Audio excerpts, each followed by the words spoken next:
성경 말씀 요한복음 3장 16절에서 17절 말씀입니다. 요한복음 3장 16절에서 17절 말씀. 제가 가지고 있는 성경 146쪽입니다. 제가 봉독해 드리겠습니다. 하나님이 세상을 이처럼 사랑하사 독생자를 주셨으니 이는 그를 믿는 자마다 멸망하지 않고 영생을 얻게 하려 하심이라. 하나님이 그 아들을 세상에 보내신 것은 세상을 심판하려 하심이 아니요 그로 말미암아 세상이 구원을 받게 하려 하심이라. 아멘. 우리 방창희 선교사님 생각 이렇게 해보니까 저희가 만난 게 91년도에 서울신학대학에서 만났는데 벌써 이만큼 시간이 지났고요. 우리 방창희 선교사님은 2003년도에 네팔에 가셨습니다. 2003년에 네팔 간다 그럴 때 왜? 라는 질문이 있었는데 20여 년 시간이 흐르고 나서 보니까 라는 답이 있습니다. 2018년에 오셔서도 한번 말씀을 전하셨는데 이제 5년 만에 다시 오셔서 또 한번 말씀을 전해 주실 텐데요. 네팔 신학교 학장이시고 또 네팔의 현지 교회를 100개 이상을 개척을 목표로 지금 거의 다 달성해 가는 사역을 하고 계시는 우리 방창희 선교사님 통해서 네팔에 대한 꿈도 갖고 또 우리 선교에 대한 꿈도 갖고 하나님 나라 일꾼으로 동역하는 그런 기회가 됐으면 참 좋겠고요. 우리 방창희 선교사님, 이정희 선교사님 위해서도 계속해서 기도해 주시기 바라겠습니다. 오늘 말씀의 제목은 하나님의 선교에 동참하는 것은 최고의 특권이자 축복입니다. 방창희 선교사님 사역에 동참해서 함께 특권과 축복을 누리고 우리가 됐으면 참 좋겠습니다. 방창희 선교사님 박수로 맞이하겠습니다.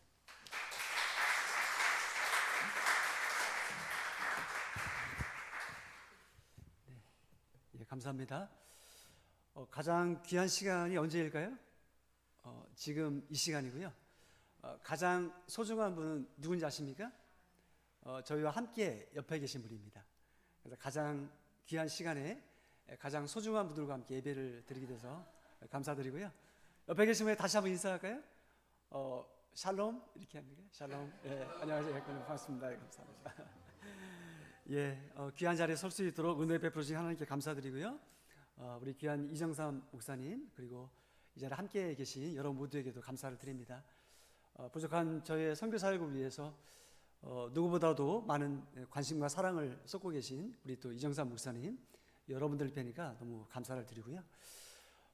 저희가 말로만 이렇게 감사를 드려서는 안 되기 때문에 제가 작년 졸업을 할 때 저희 우리 신학교 학장님 그리고 학생들에게 얘기를 했어요.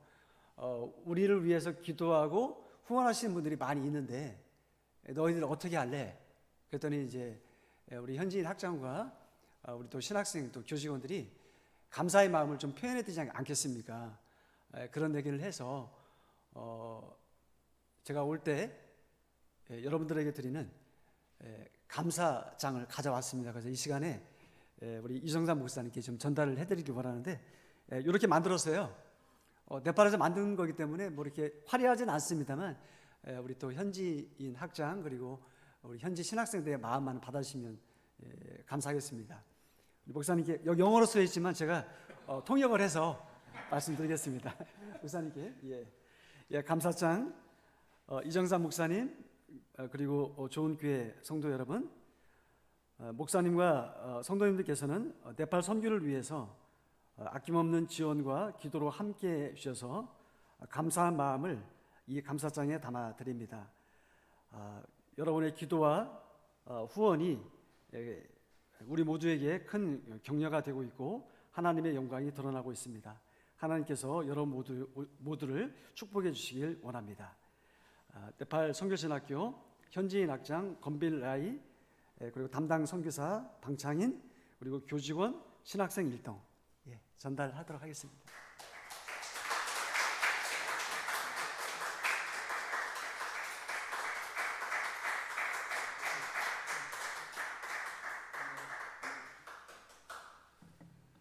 다음은 직역해서 보도록 하겠습니다. 제가 네팔에 간 지 시간이 참 빠르네요. 이제 만 20년 차가 되어서 올해는 안식년으로 잠깐 고국에 나오게 되었습니다. 이 안식년 기간 동안 영육간에 좀 회복이 되고 또 하나님께서 어떻게 네팔 선교를 이끌어 가실지 기도하며 준비하는 시간을 보내려고 하는데요. 여러분들의 또 많은 기도와 관심과 사랑을 부탁을 드리겠습니다. 제가 사역하고 있는 그 나라가 어떤 나라죠? 네팔이죠. 그래서 이 시간에는 여러분들에게 퀴즈를 드릴 텐데 여러분 모두 100점을 맞을 수 있도록 제가 질문을 던져드리겠습니다. 왜냐하면 여러분들은요, 제가 어떠한 그 질문을 던지더라도 답은 딱 한 가지입니다. 네팔로 대답하시면 됩니다. 아시겠죠? 그래서 몇 가지 질문을 던질 텐데 네팔만 이렇게 대답하시면 여러분 모두가 다 100점 맞을 수 있습니다. 자, 첫 번째 문제. 네, 문제가 나가기 전에 네팔 하셨는데 예, 맞습니다. 자, 세계에서 가장 높은 산이 에베레스트입니다. 에베레스트 산이 어느 나라에 있을까요? 네팔이었습니다. 정답입니다. 높이가 8,848m인데 여기에도 네팔이 들어가 있어요. 88 네팔. 예, 그래서 네팔이요 하나님의 복음의 은혜로 88해져라. 그래서 88 네팔. 에베레스트 산이 있는 나라가 어느 나라라고요? 네팔입니다. 자, 두 번째 문제. 8,000m가 넘는 산이 무려 9개나 있기 때문에 세계의 지붕이라고 불리는 나라 어느 나라일까요? 어떻게 하셨어요? 정답입니다. 여러분 히말라야 그 14자가 있는데요. 8,000m가 넘는 엄청난 그 봉우리 산들이 있는데 그 중에 9개가 네팔에 있기 때문에 네팔은 세계의 지붕으로 불립니다. 자, 세 번째 문제요. 3억 3천만 개의 우상신을 섬기는 힌두교의 나라로서 중국과 인도에 둘러싸인 내륙 국가는 어느 나라일까요? 네팔. 딩동댕. 자, 또 하나 문제입니다. 불교의 창시자는 부처죠. 자, 부처는 어느 나라에서 태어났을까요? 네팔입니다. 네팔의 룸비니라는 지역이 부처가 탄생한 그런 지역입니다. 또 하나 문제 드릴게요. 2022년 기준으로 1인당 GDP는 1292달러고요. 대한민국의 25분의 1 수준이고 극심한 빈부격차로 인해서 수많은 젊은이들이 외국으로 나가려고 발버둥을 치고 있는데요. 대한민국에 이 나라에서 온 노동자가 약 5만 명입니다. 어느 나라일까요? 네팔입니다. 자, 수력 자원이 브라질이라는 나라는 굉장히 크잖아요. 남미에 있는 이 나라는 수력 자원이 그 세계 1위입니다. 자, 그런데 브라질 다음으로 수력 자원, 그러니까 비가 엄청 내리고요. 그 나라가 갖고 있는 수력 자원이 세계 2위인 나라가 있습니다. 어느 나라일까요? 네팔입니다. 자, 마지막 문제. 2013년도에 월드 아웃리치 인터내셔널이라고 하는 단체가요. 네이션스라고 하는 잡지에 발표를 했는데 전 세계에 그 기독교가 성장하는 나라 한 20개를 조사했는데 나머지 나라는 이제 성장을 하지 않고 20개의 나라가 지금 계속적으로 성장하고 있는데 20개의 나라 가운데 기독교 성장률이 1위인 나라가 있습니다. 어느 나라일까요? 네팔입니다. 할렐루야. 이럴 때는 박수로 하나님께 영광을 돌려야 되거든요. 저도 이 통계자를 보고 정말 하나님께 감사를 드렸고 굉장히 놀랐습니다. 하나님을 알지 못하는 3억 3천만의 우상을 섬기는 나라, 하나님께서 창조하신 그 히말이라고 하는 아름다운 산이 있는 나라, 그래서 전 세계의 그 트레커들, 그다음에 등산가들의 마지막 로망이 네팔입니다. 그래서 여러분 그 잘 아시는 뭐 박영석 씨라든가 어몽길 씨, 뭐 이런 분들은 네팔 땅을 엄청나게 오고 갔고요. 정말 수많은 사람들이 찾아오는 그런 나라가 네팔 땅인데, 그런 나라가 아쉽게도 하나님을 알지 못한 그런 나라인데, 하나님의 은혜 가운데 기독교인이 10.93%의 증가율로 계속 늘어나고 있습니다. 아멘. 이 모든 것이 하나님의 은혜이고, 함께 기도해 주시고 동참해 주시고 또 후원과 사랑으로 함께 하시는 여러분들의 그 사랑과 헌신에 대한 결과인 줄 믿습니다. 네팔 땅은 조금 전에 말씀드렸듯이 이렇게 놀라운 하나님의 역사가 일어나는 그 복음의 황금 어장이 되었는데요. 이러한 역사가 어떻게 일어나게 되었는가 여러분들과 함께 짧은 시간에 좀 나누길 원합니다. 네팔은 1950년까지는요 외부와 문을 닫은 그런 폐쇄된 나라였습니다. 그래서 1950년까지는 아무도 네팔 밖에서 네팔에 들어올 수가 없었어요. 그런데 하나님의 은혜 가운데 1951년에 네팔의 문이 외국에 개방이 되었습니다. 여러분 아시다시피 2차 세계대전이 끝난 다음에 세계 곳곳에서 나라들이 독립을 하기 시작하죠. 그때 인도도 영국의 지배를 받고 있던 인도도 1947년에 독립을 하게 됩니다. 그러한 독립의 영향을 받았던 네팔 내에서도 그 당시는 이제 네팔이라고 하는 나라가 라나라고 하는 귀족들이 통치를 하고 있었어요. 그런데 아시다시피 귀족들이 통치를 하면은 어떤 정치를 펼까요? 민주주의 제도를 펼까요? 아니면 독재 정치를 펼까요? 독재 정치를 할 수밖에 없죠. 그러면 독재 정치를 하게 되면 어떻게 됩니까? 국민들의 삶은 피폐해져 가고 부정부패가 심하게 되죠. 그러다 보니까 네팔 국민들은 우리 네팔도 민주국가, 독립국가가 되었으면 좋겠다라고 하는 그런 염원을 가지고 있던 차에 그 당시 인도로 망명을 가했던 트리부반이라고 하는 왕이 1951년을 기점으로 네팔에 다시 귀환을 하게 됩니다. 귀환을 하면서 네팔이 민주국가가 되길 염원했던 많은 사람들이 그 왕을 추대하면서 네팔이 이제는 민주국가를 선포하고 그리고 외부의 문을 열기 시작합니다. 그래서 1951년에 닫혔던 네팔의 문이 열리게 되자 네팔 국경에서 그동안 수십 년 동안 네팔의 국경이 열리고 네팔의 복음이 증거되길 원했던 수많은 네팔의 목회자들 그리고 네팔의 신자들 그리고 외국인 선교사들이 1951년부터 네팔 땅에 들어오기 시작합니다.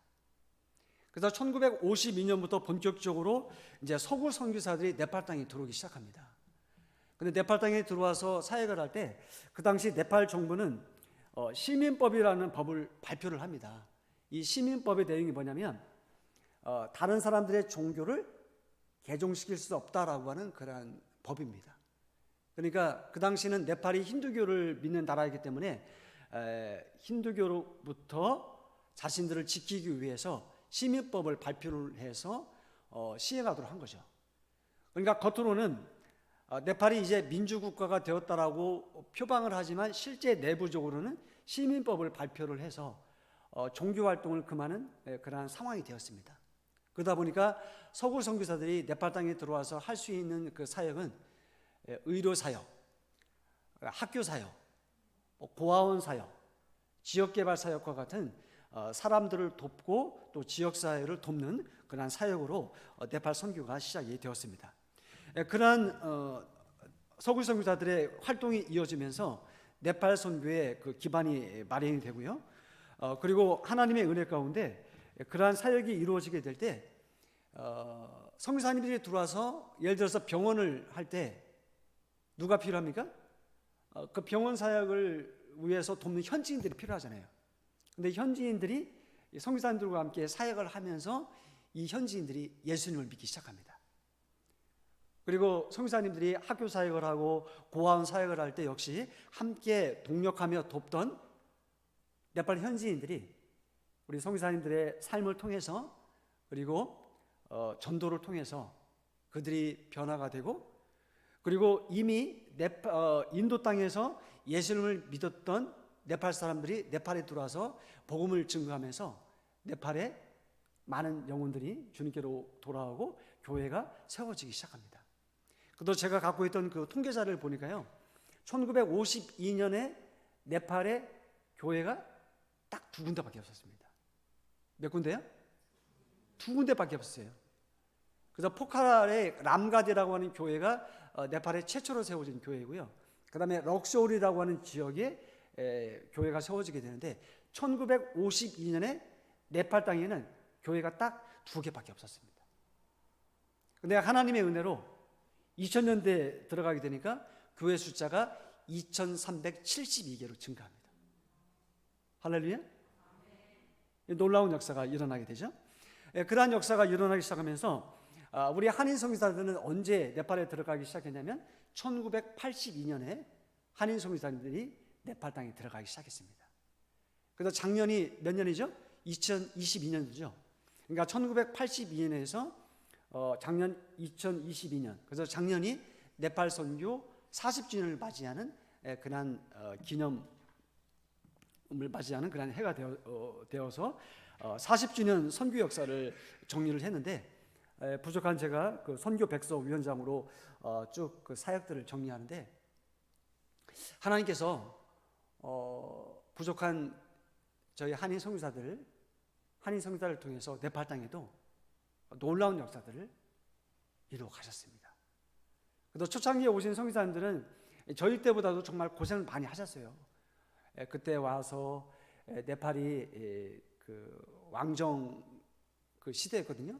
그러한 시대 속에서 많은 그 정치적인 그 어려움과 핍박 속에서도 굴하지 않고 선교사님들이 성경 번역 사역, 신학교 사역, 학교 사역, 고아원 사역, 그리고 지역 개발 사역, 그리고 뒤늦게 오신 분들은 스포츠 사역, 그 문서 사역, 비즈니스 사역, 이런 다양한 사역들을 통해서 네팔 영혼들을 주님께로 인도하는 사역들을 끊임없이 전개해 왔습니다. 그러한 것들을 하나님께서 기뻐 받으셔서 네팔 땅에 많은 역사들이 일어나게 되었는데요. 저도 그 변화의 현장 속에 있으면서 참 하나님께서 선교를 하시는구나 이런 생각을 하게 되었고요. 그 가운데 있었던 그 여러 그 변화 가운데 참 놀라웠던 것은 하나님의 은혜 가운데 네팔의 왕정이 붕괴가 되고 2008년도에 하나님께서 네팔을 세속 국가로 선포하실 수 있는 그런 은혜를 베풀어 주셨어요. 그래서 왕정이 무너지고 네팔이 세속 국가, 세큘러 스테이트가 되면서 2018년도 개종금지법이 발효되기 전까지 여러분 네팔 사람들이 크리스마스를 알까요, 모를까요? 크리스마스를 모르죠. 근데 2008년도 왕정이 무너지고 네팔이 세속 국가로 선포된 그 해부터 2018년도까지 크리스마스가 네팔의 국경일로 온 국민이 함께 축하하는 그런 국경일이 되었습니다. 네, 놀라운 일이죠. 그리고 이제 그 이후부터 네팔의 라디오 방송 그리고 텔레비전 방송을 통해서 복음이 증거되기 시작했습니다. 그리고 2018년도에 이렇게 이제 기독교인이 계속적으로 증거되고 그 다음에 많은 사람들이 늘어나기 시작하면서 그러면 힌두교인들은 반응이 어떨까요? 거기에 박수를 칠까요? 좋아할까요? 전혀 좋아하지 않죠. 그래서 힌두 극우주의자들은 이렇게 가다가는 네팔 땅이 기독교 국가가 될 것 같다. 그렇게 해서 반개종법을 통과를 시켰습니다. 그런데 반개종법은 말씀드렸듯이 타인의 종교를 개종시킬 수 없다라고 하는 악법입니다. 그런데 이러한 악법 속에서도 하나님의 복음의 역사는 막을 수가 없습니다.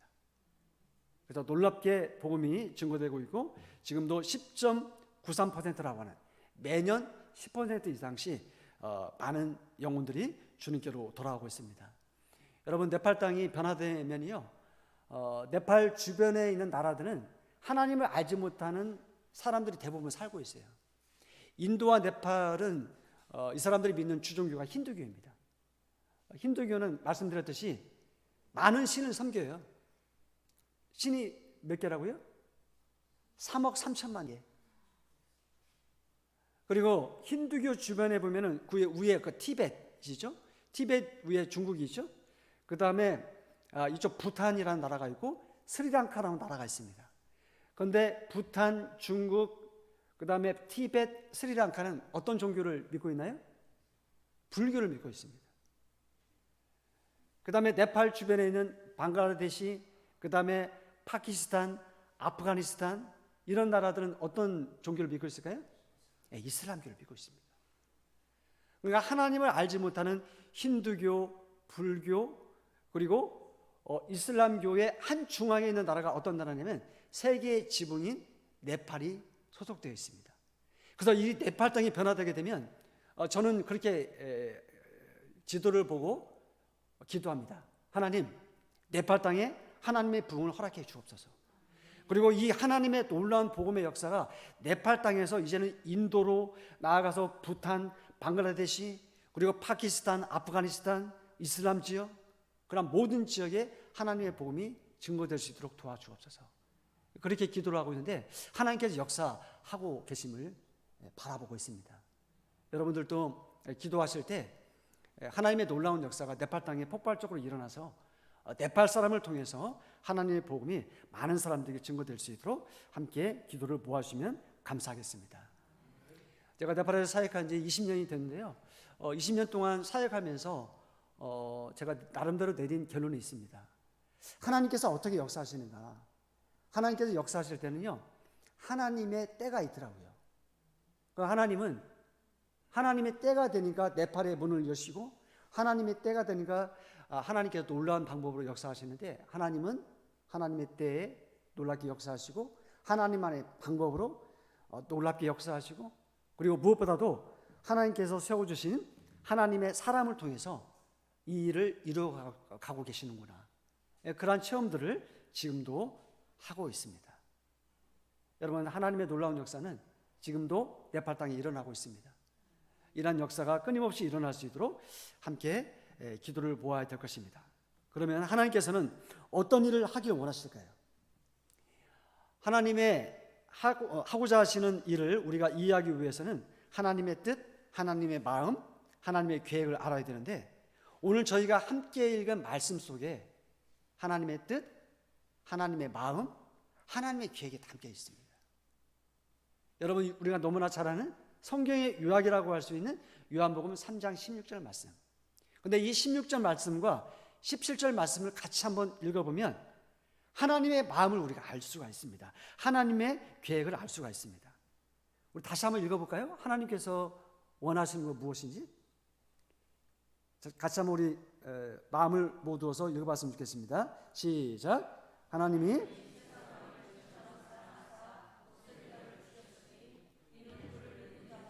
멸망하지 않고 하나님이 그 아들을 세상에 보내신 것은 세상을 심판하라 하심이 아니요. 아멘. 여기에 보면요, 이제 선교의 원리부터 시작을 해서 하나님의 마음, 하나님의 뜻, 하나님의 계획 속에 다 담겨 있어요. 하나님의 마음과 계획은 무엇입니까? 하나님은요, 세상을 너무나 사랑하십니다. 여러분을 사랑하시고 네팔인을 사랑하십니다. 그리고 세계에 있는 모든 사람들을 사랑하십니다. 그런데 그 사랑하시는 하나님은 심지어 독생자를 주시기까지 사랑하셨는데, 그 사랑의 이유가 무엇입니까? 우리를 멸망시키고 우리를 다 지옥으로 가게 하기 위함입니까? 아니죠. 우리 모두가 다 구원을 받기를 원하시고 영생을 받기 원하시는 하나님의 마음, 하나님의 뜻, 하나님의 계획에 담겨 있습니다. 그 일을 위해서 하나님께서는 그 아들, 누구시죠? 예수 그리스도를 세상에 보내주시고, 그로 말미암아 예수 그리스도를 믿는 자마다 하나님의 자녀가 되는 권세를 주시고, 사망의 권세에서 영생의 자리로 옮겨주시고, 우리의 시민권이 하늘에 있도록 만들어주시는 놀라운 역사를 베풀어 주십니다. 그래서 세상이 구원을 받게 하려 하시는 것, 이것이 하나님의 마음과 뜻과 계획입니다. 아멘? 그러므로 선교란 무엇인가? 선교는 쉽게 이해하면요, 이러한 하나님의 마음과 뜻과 계획을 실현하는 것이 선교입니다. 여러분, 하나님께서 이 땅에 우리 또 사천 지역에 좋은 교회를 세우셨습니다. 좋은 교회를 세우신 이유가 무엇일까요? 이러한 하나님의 마음, 하나님의 뜻, 하나님의 계획을 성취하기 위해서, 우리 교회를 통해서 구원받는 자들이 늘어나도록, 우리 하나님께로 나아오는 자가 가면 갈수록 늘어나기 위한 것이 하나님의 뜻과 계획과 마음인 줄 믿습니다. 하나님은 모든 사람들이 회개하고 구원에 이르기를 원하시고, 그리고 하나님의 자녀가 되기를 원하십니다. 이러한 놀라운 역사를 이루시기 위해서 하나님은 세 개의 축을 사용하세요. 몇 가지 축이요? 세 개의 축을 사용하시는데, 이 세 개의 축을 우리가 좀 이해를 할 필요가 있습니다. 하나님께서는 모든 백성, 모든 족속이 하나님께로 나오시기 위해서, 나오도록 하시기 위해서 세 가지 축을 사용하시는데요, 한 가지 축은 우리 한국 교회와 성도님들, 교회와 선교단체, 다른 말로 표현하면 보내는 선교사인 바로 여러분들이십니다. 그리고 또 하나의 축은 여러분들의 기도와 후원을 받고 파송되어서 현장에서 사역하고 있는 가는 선교사입니다. 그리고 또 하나의 축은 현지에서 함께 동력하는 현지 교회와 성도님들입니다. 그래서 이러한 세 개의 축이 서로 연결되어서 함께 합력하여 주어진 일을 감당할 때 하나님의 놀라운 역사는 이루어지게 되는 줄 믿습니다. 이 세 가지 축을 한번 우리가 살펴보면요, 우리가 무엇을 어떻게 해야 되는지 알 수가 있는데, 자, 첫 번째 축은요, 한국 교회, 우리 성도님들, 선교단체, 다시 말해 보내는 선교사입니다. 그런데 이 보내는 선교사의 역할들은 이제 세 가지 단어로 요약을 할 수가 있어요. 그 세 가지 단어가 뭐냐면 기도, 관심, 후원입니다.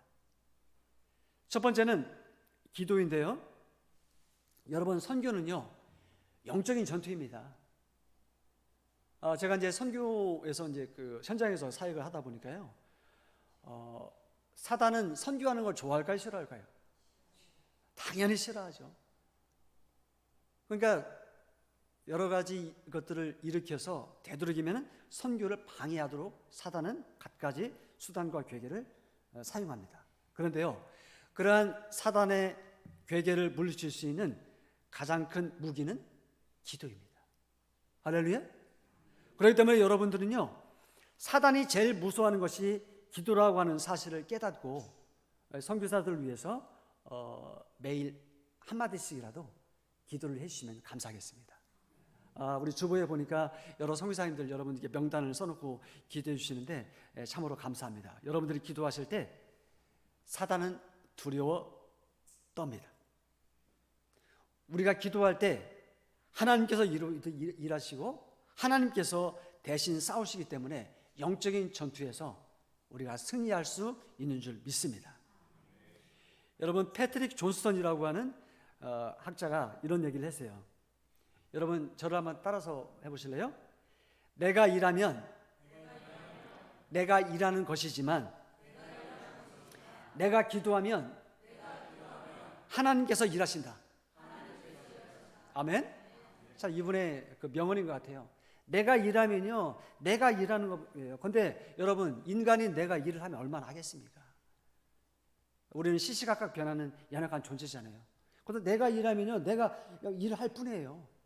하지만 모든 것들을 하나님께 맡기고 전능하신 하나님을 의뢰하고 나아갈 때 내가 일하는 것이 아니라 나를 통해 누가 일하시는 거죠? 하나님이 일하시는 거기 때문에 여러분 함께 기도로 동참해야 될 줄 믿습니다. 중국 내지 선교의 창설자이고 믿음 선교의 선고자였던 허드슨 테일러 선교사는 이렇게 반문했어요. 우리에게 갖고 있는 그 놀라운 특권을 이렇게 이야기했습니다. 모든 것을 하나님께 기도로 가져갈 수 있는 것은 놀라운 특권이다. 그렇지 않은가? 라고 반문합니다.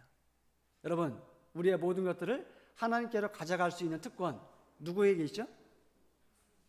나에게 있는 줄 믿습니다. 우리 모두에게 있는 줄 믿습니다. 아멘? 이러한 놀라운 특권이 우리 가운데 있기 때문에 우리 모두 기도로 나아갈 때 전능하신 하나님께서 우리의 기도를 들으시고 응답하시고 놀라운 역사로 함께 하시리라 믿습니다. 그리고 두 번째로 관심인데요. 선교사들이 원하는 것은 어찌 보면 여러분들의 관심과 사랑밖에 없습니다. 선교제 사역하다 보면은 뭐 크고 작은 일들도 있고요. 현지에서 오랜 기간 사역하는 것은 뭐 여러분들 앞에 솔직히 말씀을 드리면 쉬운 일은 사실상 아닙니다. 낯선 사람들과 함께 지내야 되고요. 뭐 문화도 다르고 뭐 생각도 다르고 또 먹는 것도 다르고요. 그리고 어떠한 문제가 발생했을 때 뭐 쉽게 해결을 할 수가 없어요. 그리고 네팔과 같이 그 환경적으로 열악한 나라들은 어디를 차를 몰고 다니는 것도 사실상 쉽진 않습니다. 제가 오늘 아침 한 6시 반 정도에 출발해서 왔는데 저는 네팔에서 운전하다가 한국에 와서 운전하면요, 이 자체가 스트레스 해소가 됩니다. 피곤하지 않고요. 한국의 이 좋은 시스템과 이 좋은 도로 이거는요. 여러분들 외국에 나가 보시면 우리 대한민국처럼 잘된 나라가 거의 없습니다. 한번 나중에 네팔 한번 오세요. 네팔에 오시면 정말 한국이 얼마나 이 하나님의 축복 가운데 살고 있는지 아시게 될 텐데, 그러한 환경에서 있다가 이제 거기에 보면 이렇게 좀 힐링이 됩니다. 근데 때때로 네팔에서 사역하다가 이제 힘들고 뭐 어려운 순간도 있죠. 그런데 위로가 될 때가 있습니다. 그것은 저희가 뭐 기도 편지를 보내거나 이렇게 할 때 참 많은 분들이, 우리 이 목사님도 마찬가지입니다만 기도해 주시고 내가 기도하고 있다. 그리고 또 필요한 것들을 또 지원해 주시고 이러면은 굉장히 큰 힘과 격려가 됩니다. 제가 이제 선교지에 도착하고 나서 그 다음 해였던 것 같아요. 2004년도인가 5년도였는데 그때 이제 한 기도원에서 저희 가정뿐만 아니라 네팔에 있는 선교사님들에게 이 선물 박스가 왔어요. 크리스마스 때 이제 선물이 왔는데 그 우체국 박스 안에 이제 여러 선물들이 들어있더라고요. 뭐 미역도 들어가 있고 김도 들어가 있고 그 다음에 뭐 오징어채, 그 다음에 뭐 속옷, 양말, 그 다음에 뭐 다이어리 이런 것들이 들어갔는데 우리 모두에게 좀 감동이 되었던 그 선물이 하나가 있었습니다. 그게 뭐냐면 거기에 수건이 딱 들어있더라고요. 근데 수건이 들어있는데 수건을 딱 펴보니까 거기에 문구가 써 있는 거예요. 뭐라고 써 있냐면 당신은 혼자가 아닙니다. 어떤 표현이죠? 우리가 함께하고 있습니다. 우리가 기도하고 있습니다. 그러니 당신은, 송기사님은요 지금 혼자 네팔에 계신 것이 아니고 우리가 송기사님과 함께하고 있습니다. 그래가지고 그것을 받고 울음을 터뜨리는 송기사님이 참 많아요. 저도 저희 집사람하고 그 편지 그 수건을 받을 때 참 가슴이 울컥했고, 그래서 그것을 화장실에다가 이렇게 늘 걸어두고, 그렇지, 아침마다 세수할 때마다 나는 혼자가 아니지, 주님이 나와 함께 하시고 또 후원하고 기도하고 많은 관심을 쏟고 있는 분들이 계시지, 그런 생각을 갖고 다시금 또 힘을 내서 사역을 감당하고 있습니다. 여러분, 우리 성사님들이 필요한 건 뭐라고요? 여러분들의 관심과 사랑입니다. 그래서 관심과 사랑을 지속적으로 해주시기를 부탁을 드리고요. 그리고 또 한 가지는 후원이 사실상 필요하죠. 저 같은 경우도 신학교 사역을 감당하고 있는데 신학교 사역을 감당하면서도 우리 신학교에 들어오는 그 현지인 학생들이 예수를 믿을 때 누군가의 후원을 받고 들어오는 신학생들이 거의 없어요. 한두 명 정도밖에 안 되고요. 오히려 신학교에 간다고 그 핍박을 받고 학생들이 옵니다. 네팔 같은 경우는 아까 말씀을 드렸듯이 네팔의 청년들은요, 네팔에 일자리가 없기 때문에 돈을 벌기 위해서 세계 곳곳으로 나아갑니다. 우리 대한민국 땅에도요, 지금 거의 네팔 노동자만 한 5만 명 정도 와 있거든요.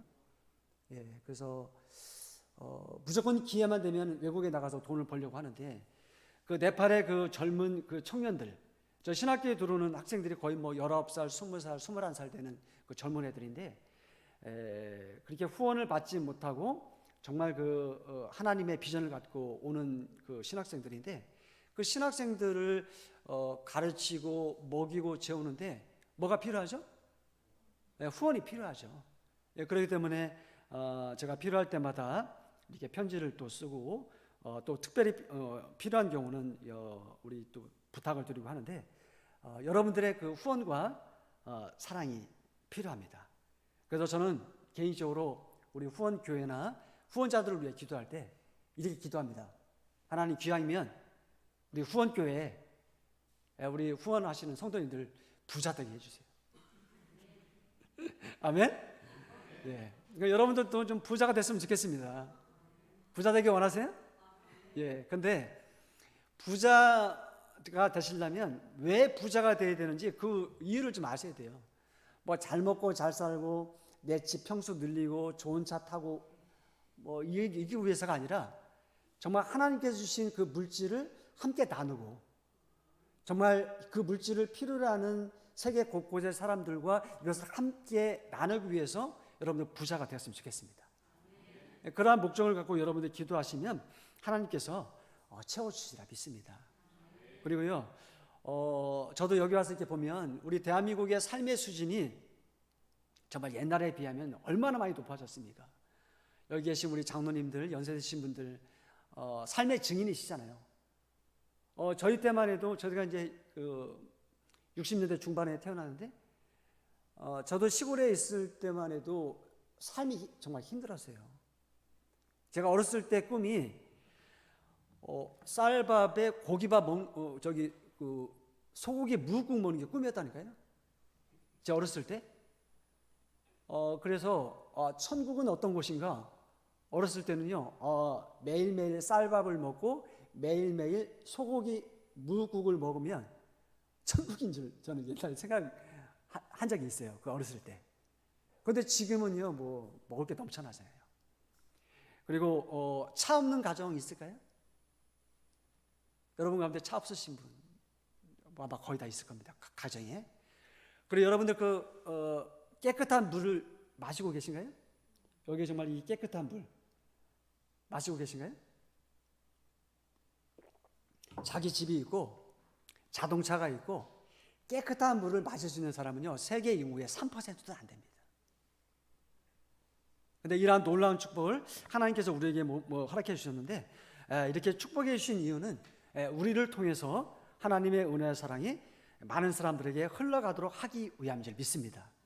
축복의 통로와 근원으로 살게 하시기 위한 하나님의 섭리인 줄 믿습니다. 여러분 모두 부자 되시고 하나님께서 주시는 그러한 영적인 그리고 물질적인 그 풍부함을 누리셔서 많은 사람들과 함께 나눌 수 있는 우리 귀한 분들이 되시기를 축복합니다. 그리고 두 번째는요, 선교사님들의 그 헌신과 결단과 순종에 의해서 선교는 이루어집니다.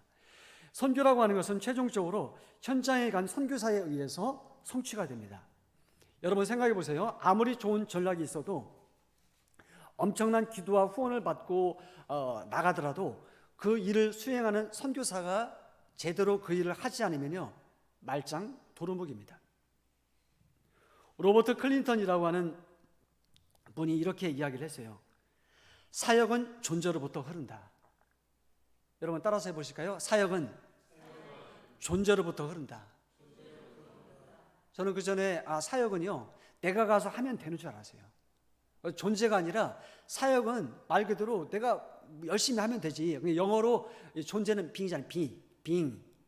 그런데 저는 일을 열심히 하면 doing에 있는 줄 알았습니다.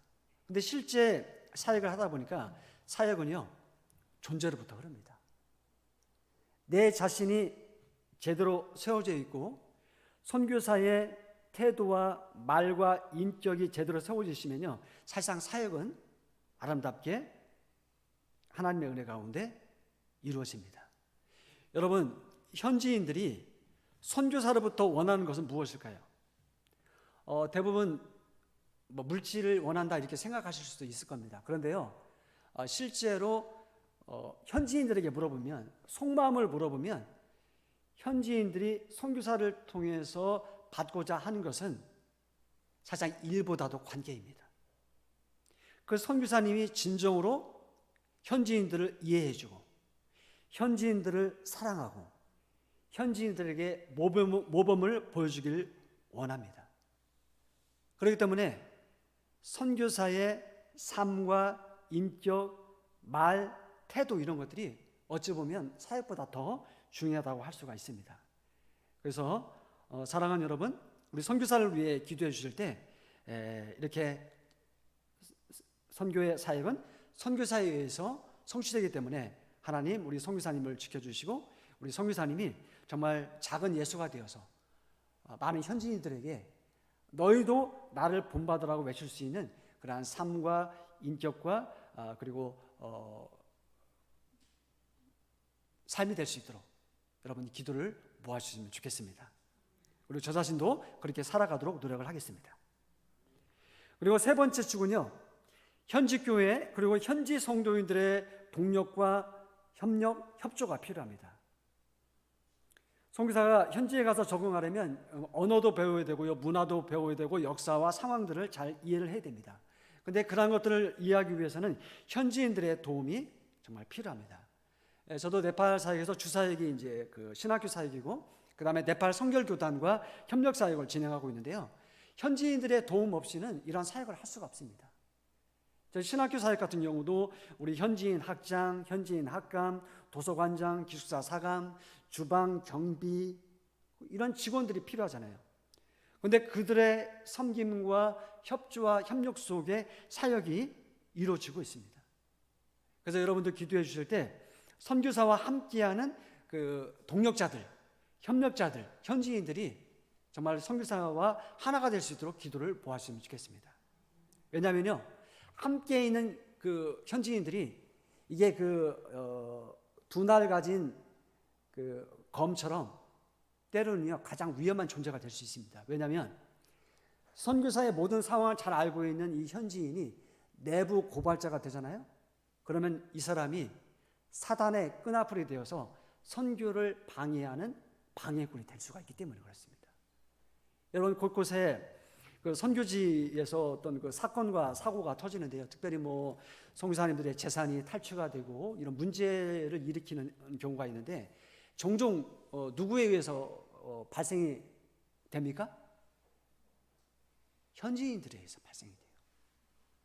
그 상황을 너무나 잘 아는 현지인이 뭐 자기가 진짜 글을 써가지고요 경찰에 투서를 하면 그 선교사는요 모든 재산을 놓고 추방을 당할 수밖에 없습니다.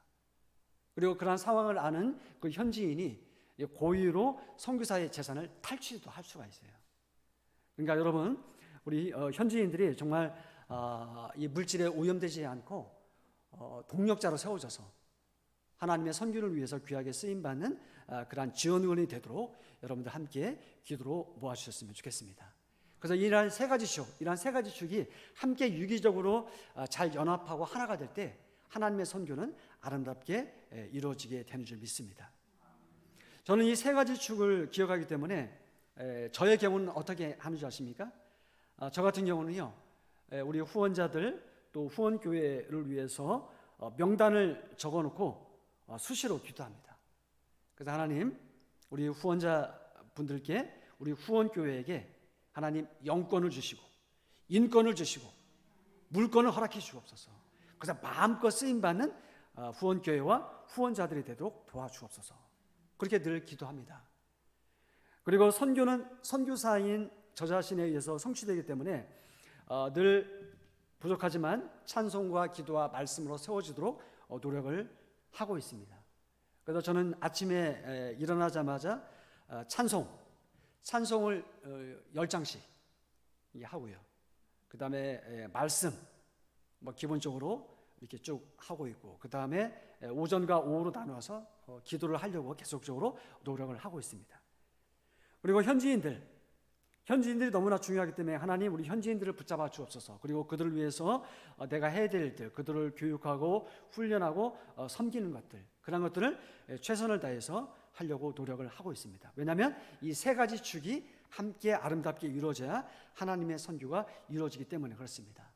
그래서 보내는 선교사인 여러분도 한번 생각해 보십시오. 나의 위치에서, 나의 상황에서 내가 어떻게 하면 나를 통해서, 우리 교회를 통해서 하나님의 놀라운 역사가 세계 곳곳에 이루어질 것인가, 그것들을 생각하면서 함께 동참한다면 하나님께서 여러분들의 삶과 기도를 통해서 놀라운 은혜를 베풀어 주시리라 믿습니다. 저는 가끔 그런 생각을 해봅니다. 내가 만일 하나님이라면 누구에게 복을 주겠는가? 여러분도 한번 생각해 보십시오. 내가 하나님이라면 누구에게 복을 주겠는가? 여러분 한번 생각해 보실까요? 하나님을 예배하고 경배하고 찬양하는 자에게 복을 주시겠습니까? 아니면은 우상 앞에 절하고 섬기는 자에게 복을 주시겠습니까? 주일날 교회에 와서 시간과 물질을 들여 하나님께 나아가는 자에게 복을 주겠습니까? 벚꽃이 피었다고 진해에 가서 요즘 뭐 군항제 하나요? 아무튼 밖에 가서 주일도 그냥 까먹고 예배도 안 드리고 그런 사람에게 복을 주겠습니까? 하나님께서 허락하신 시간과 물질을 가지고 정성으로 하나님께 섬기며 나아가는 자에게 복을 주겠습니까? 아니면 그 물질과 시간을 자신의 성공과 건강을 위해서, 자신의 안녕만을 위해서 살아가는 자에게 복을 주겠습니까? 여러분, 질문을 던지면 우리가 쉽게 답을 얻을 수가 있습니다. 워낙에는 이 자리에 함께 있는 저와 여러분은 하나님의 마음에 합한 자가 되고 하나님의 마음을 시원케 해드리는 자가 되어서 하나님의 복을 누릴 수 있는 그러한 그릇이 되는 우리 모두가 되었으면 좋겠습니다. 그리고 사랑하는 여러분 인생을 살아가실 때 무엇에 여러분의 가치를 두며 살아가고 계십니까? 내가 어디에 가치를 두며 살아가고 있는가, 이것을 알기 위해서는 한 가지 질문만 던지면 돼요. 나는 어디에 가장 많은 시간과 어디에 가장 많은 물질을 쓰고 있는가? 이러한 질문을 던지면 내가 어디에 가치를 두며 살아가고 있는가를 발견을 하게 됩니다. 여러분, 도박꾼이 왜 도박꾼이 되는지 아십니까? 도박하는데 시간을 제일 많이 쓰기 때문에 그래요. 도박하는 사람들 얘기 들어보니까 날 세면서 도박을 한다면서요. 네? 나를 세면서 도박을 한대요. 그래서 저는 나를 세면서 기도해 본 적이 있나 생각해 보니까 좀 부끄럽더라고요. 도박꾼들은 막 도박에 미쳐가지고 나를 세면서 시간을 들여서 도박을 한대요. 그리고 거기다가 돈을 제일 많이 쓰잖아요. 그러니까 도박꾼이 되는 것이죠. 술꾼이 왜 술꾼이 됩니까? 술 마시는 데 가서 가장 많은 시간을 쏟고 술 마시는 데 자신의 지갑을 열어서 돈을 다 쓰기 때문에 술꾼이 되는 것이죠. 여러분은 어떠한 꾼이 되기를 원하십니까? 예수꾼이 되어야 되지 않겠습니까? 아멘? 예수꾼이 되기 위해서는 예수님을 위해서 가장 많은 시간과 가장 많은 물질을 드려야 될 줄 믿습니다. 아멘? 그래서 우리가 주일날 이렇게 와서 하나님께 나아가는 건 우리의 시간을 드리는 것이잖아요. 그리고 우리가 감사함금 11조 이걸 드리는 이유가 무엇입니까? 하나님께서 주신 그 은혜에 너무 감사해서 우리의 물질을 드리는 거잖아요. 그래서 우리의 물질과 시간은 정말 하나님을 위해서, 주의 복음을 위해서 사용할 수 있는 진정한 예수꾼, 진정한 예수의 제자가 될 수 있는 우리 모두가 되었으면 좋겠습니다. 제가 네팔 땅에 있다 보니까요, 정말 수많은 사람들이 네팔 땅에 찾아오는 것을 보게 되는데, 그들을 보면서 저도 참 생각하는 것이 참 많이 있습니다. 예를 들면 네팔에 수많은 산악인들이 찾아옵니다. 수많은 산악인들이 찾아오는데 산악인들의 그 가치는 어디에 있습니까? 산악인들의 가치는요, 8,000m 그 산을 정복하는 것이죠. 그래서 8,000m 고지에 올라가는 거예요. 그래서 8,000m 되는 그 산을 오르기 위해서 지금도 수많은 사람들이 자신의 시간과 물질을 들여서 네팔을 찾아옵니다. 여러분, 그 에베레스트 산 제가 말씀드렸잖아요. 8,848m. 8,848m 꼭대기에 올라가기 위해서는요, 돈이 그 규모에 따라서 2억 원, 3억 원은 기본이고요. 입산료하고 이런 걸 다 포함하면 몇 천만 원 들어가요, 기본적으로. 그런데 그러한 돈을 쓰면서 그 사람들은 네팔 땅에 찾아옵니다. 왜냐하면 그 사람들의 가치는 그 8,000m 되는 그 꼭대기에 올라가는 것이 자신들의 최고의 가치이기 때문에 그래요. 제가 오늘날 신문을 보다가 그리고 뉴스를 보는데 헬기 사고가 난 거예요. 그래서 왜 헬기 사고가 났을까라고 이렇게 궁금해서 보니까 동물보호협회 사람들이 헬기를 타고 가다가 이 사고가 나서 거기에 탔던 20몇 명의 사람들이 죽은 거예요. 여러분, 네팔에서 헬기 하나 띄워가지고요, 어느 지역에 갈 때 그 헬기값만 해도요 엄청난 돈이 들어갑니다. 근데 그 사람들이 그 엄청난 시간과 물질을 무엇을 위해 썼냐고 보니까 그 네팔에 있는 그 희귀동물들, 산악 지역에 있는 희귀동물들을 보호하기 위해서, 그리고 그러한 실태를 조사하기 위해서 헬기를 띄우고 자신의 시간과 물질을 들이고 있는 것이죠. 제가 그것들을 보면서 정말 너무나도 소중한 영혼을 위해서 나의 시간과 물질과 정성을 들이고 있는가, 이런 생각들을 하면서 저의 삶을 좀 생각해 본 적이 있습니다. 여러분 마태복음 13장 45절 이하 여러분이 잘 아시는 한 가지 비유가 있죠. 주께서 말씀하시잖아요. 천국은 마치 좋은 진주를 구하는 장사와 같으니 극히 값진 진주 하나를 발견하며 가서 자기의 소유를 다 팔아 그 진주를 사느니라. 이 장사는 그 값진 진주 하나의 가치를 발견했을 때 자신의 소유를 다 팔아서 그 진주를 삽니다. 이 비유의 말씀은 무엇을 의미합니까? 천국은요, 이렇게 모든 것을 다 팔아서 소유할 만한 엄청난 가치가 있다고 하는 사실입니다. 할렐루야. 여러분, 이 놀라운 천국에 대한 소망, 예수 그리스도의 복음, 이것이야말로 우리가 모든 것을 다 포기할 만한 최고의 가치가 있는 줄 믿습니다. 아멘. 그런 가치를 우리가 발견했기 때문에 이 자리에 함께 있는 것이 아니겠습니까? 그리고 이러한 가치가 있기 때문에 우리가 우리의 시간과 물질을 들여서 또 전도하고 선교하고 또 교회를 위해 헌신 봉사하는 것이 아니겠습니까? 사랑하는 여러분, 우리는 무엇에 진정한 가치를 두어야 될까요? 먼저 그의 나라와 의를 구하는 삶, 이러한 삶에 우리의 최고의 우선순위와 가치가 주어져야 될 줄 믿습니다. 그리고 그러한 삶을 살게 될 때 주께서 말씀하십니다. 너희는 먼저 그의 나라와 그의 의를 구하라. 그리하면 이 모든 것을 너희에게 더하시리라. 할렐루야. 이러한 더해지는 축복이 우리 가운데 차고 넘치게 되기를 바랍니다. 하나님께서는 말씀하십니다. 베드로전서 1장 9절, 믿음의 결국 곧 영혼의 구원을 받음이라. 할렐루야. 로마서 10장 10절 이하의 말씀, 사람이 마음으로 믿어 의에 이르고 입으로 시인하여 구원에 이르느니라. 누구든지 주의 이름을 부르는 자는 구원을 받으리라. 할렐루야. 그래서 이러한 일을 위해서 선교하는 것, 이러한 일을 위해서 전도하는 것, 이러한 일을 위해서 함께 동참하는 것이야말로 가장 가치 있는 일이고 하나님께서 가장 원하시는 것이고 하나님의 마음과 뜻이 담겨져 있는 것입니다.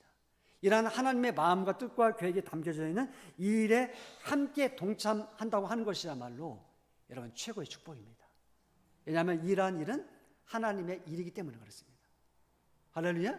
여러분은 하나님의 일에 동참하시는 하나님의 그 축복에 함께 참여하시는 귀한 분들이세요. 그리고 그러한 특권은 누구에게 허락해 주셨습니까? 그러한 특권은 하나님께서 하나님의 백성 예수 그리스도를 믿는 우리에게만 허락해 주신 하나님의 특권인 줄 믿습니다. 할렐루야. 그래서 이러한 특권과 축복이 우리에게 있다는 것을 함께 깨닫고 이러한 일에 동참함으로 장차 천국에서 하나님께서 우리 모두에게 놀라운 은혜와 축복과 또 상급으로 함께해 주시리라 믿습니다. 그리고 그러한 하나님의 은혜와 사랑을 우리가 누려서 다시 하나님께 영광을 올려드릴 수 있는 그러한 복된 삶을 함께 살아갈 수 있는 우리 모두가 되시기를 주님의 이름으로 간절히 축원을 드립니다. 기도하겠습니다. 하나님, 은혜를 생각할 때마다 참으로 감사합니다. 저희들 무엇이간데 하나님의 자녀 삼아주시고 저희들 무엇이간데 하늘의 복과 은혜를 베풀어 주시는지 하나님 참으로 감사합니다. 먼저 된 저희들은 이러한 하나님의 은혜와 사랑을 지금도 누리고 있기 까닭에 축복의 통로와 근원과 샘물이 되어서 많은 사람들에게 나눠주고 베풀어주고 꾸어줄 수 있는 저희 모두가 되게 하여 주옵소서.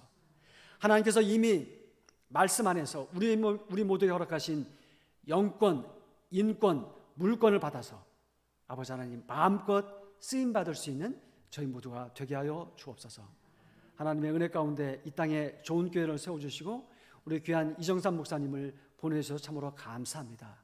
우리 좋은 교회가 목사님을 중심으로 모두가 하나 되게 하시고 하나님께서 가장 기뻐하시는 전도와 세계 선교에 동참하는 우리 모두가 되어서 우리 좋은 교회가 아버지 하나님 사천 일대와 대한민국 그리고 나아가서 북한 땅 또 아버지 하나님 중국을 넘어서 네팔 그리고 튀르키예 그리고 세계 곳곳에 주의 복음을 나누고 증거하는 귀하고 복된 기회로 역사하시고 축복하시고 함께하여 주옵소서. 이러한 일에 동참하는 우리 귀한 분들 모두에게 위로부터 베풀어 주시는 하늘의 신령한 복들로 날마다 은혜 가운데 채워주시고 역사하여 주옵소서. 우리 귀한 분들의 기도를 들어 응답하여 주옵소서. 그래야 나된 것이 하나님의 은혜임을 늘 고백하며 하나님께 영광을 올려드리는 저희들의 삶이 되게 하여 주옵소서. 이 시간에 네팔 땅을 위해 기도합니다. 하나님을 알지 못하는 수많은 네팔의 영혼들 3억 3천만의 우상신을 섬기는 그 땅의 거민들이 주님께로 돌아올 수 있도록 붙잡아 주시고, 아버지 하나님이여, 이러한 것들을 방해하는 모든 사단의 괴계는 예수 그리스도의 이름으로 결박되게 하시고, 그래야 아버지 많은 영혼들이 주님을 나의 구주 나의 하나님으로 고백하여, 그리고 아버지 하나님이여 히말라야 골짜기마다 주님을 찬양하는 놀라운 역사가 끊임없이 일어날 수 있도록 함께하여 주옵소서. 아버지 하나님, 우리 고국 땅에도 일자리가 없어서 노동자로 거의 5만 명이나 되는 많은 노동자들이 이 땅에 와 있습니다. 대한민국 땅에서 아버지 하나님, 그들이 노동자로 왔지만 이곳에서 주의 복음을 발견하게 하시고 듣게 하시고, 그래 그들도 구원의 반열에 동참할 수 있도록 우리 네팔 이주민들, 네팔 노동자들, 네팔 학생들을 주님 축복하여 주옵소서. 모든 것 주님께 맡겨드리며 존귀하신 예수님의 이름으로 기도합니다. 아멘.